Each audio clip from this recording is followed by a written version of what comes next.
নমস্কার, good evening, আদাব। আশা করি সবাই খুব ভালো আছো। আজকে আমরা চলে এসেছি ফ্রান্সের উত্তরাঞ্চলে একটা সুন্দর গ্রাম দেখতে।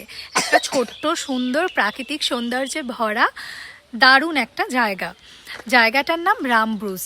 আর এখানকে জনসংখ্যা একদমই কম, মাত্র 370-80 জন এখানে বাস করে।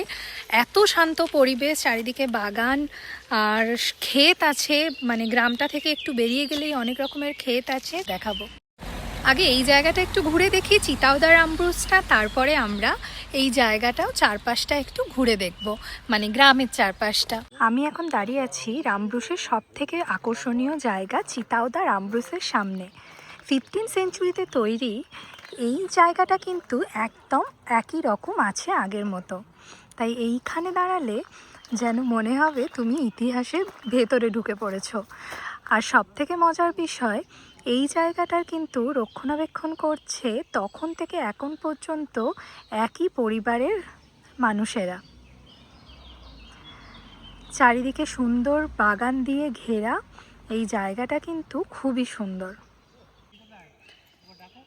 এই তো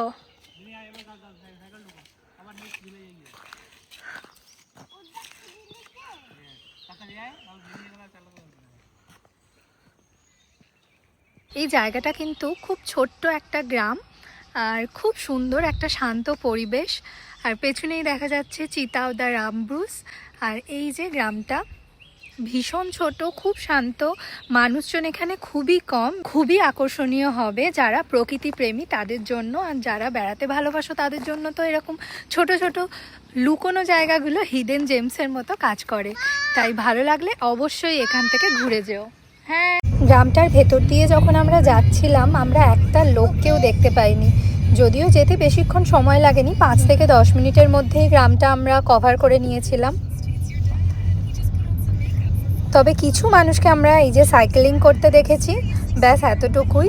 এখানে এসে আমার মাঝে মাঝে সত্যিই মনে হয় এরকম ছোট ছোট গ্রামে এসে যে এখানে কেউ বাস করে।